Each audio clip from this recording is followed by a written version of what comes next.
আমাদের এই হাসিনা আমাদের দেশটাকে এই 15 বছরে শেষ করে ফেলেছে। এই 15 বছরে এই পৃথিবীর মধ্যে এইরকম ফ্যাসিস্ট, এই পৃথিবীর মধ্যে এই হাসিনা এত খারাপ কেউ হয়ও না, এই প্রথমবার হয়েছে। আমাদের নতুন যদি সরকার আসেও সেটা দেশটা একটু ভালো মতো সব ঠিক সংসদ হোক, তারপরে নতুন সরকার আসুক। সরকার আসার পরে দেশটা ঠিকঠাক হোক। আর এর আগে আমরা ছাত্র সমাজ তো আসি, আমরা ছাত্র সমাজ এখনও আমরা শেষ হয়নি। আমরা যে কয়দিন রক্ত থাকবে হাসিনা ঢুকতে পারবে না।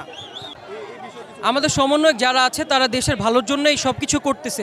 এখন সবার বুঝতে হবে তারা প্রফেশনাল, এত বছর বা 10-15 বছর তো পলিটিক্স করে আসে না, তাদেরও তো অনেক কিছু এখন নতুন দেখতেছে। তো তাদেরও একটু সময় দেওয়া লাগবে বা তাদেরও একটু ভাবমূর্তি এগুলো দেখতে হবে, দেখেই তো তাদের বুঝতে হবে।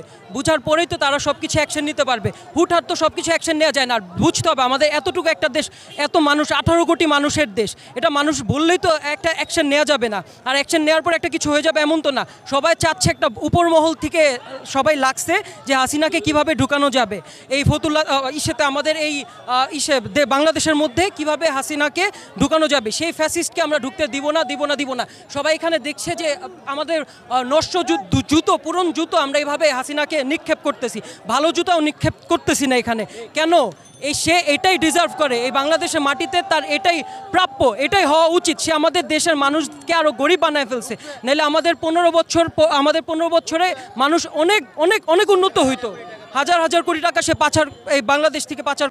দেশের জনগণ সবাই ছাত্র সমাজকে সাপোর্ট করবেন। আমাদের ছাত্র সমাজ একটা জিনিস বুঝতে হবে, আমরা শিক্ষার পাশাপাশি আমরা সব দেখতেছি, আমাদের গার্ডিয়ানরাই তো রাজনীতি করে আসছে এত বছর, আমরা তো সবাইকে দেখে শুনেই বড় হচ্ছি। তো আমরা ছাত্র সমাজ এমনও না যে আমরা কিছু বুঝি না, আমরা লেখাপড়ার পাশাপাশি সবই তো করতেছি। তো ছাত্র সমাজের সাথে পুরো দেশের মানুষে থাকতে হবে। দেশের মানুষ থাকলে ছাত্র সমাজও আগাবে, দেশও আগাবে। আর এই একটা খারাপ সময় দেশের বা একটা টাফ টাইম, এটা ভেরি টাফ টাইম আমাদের দেশের জন্য।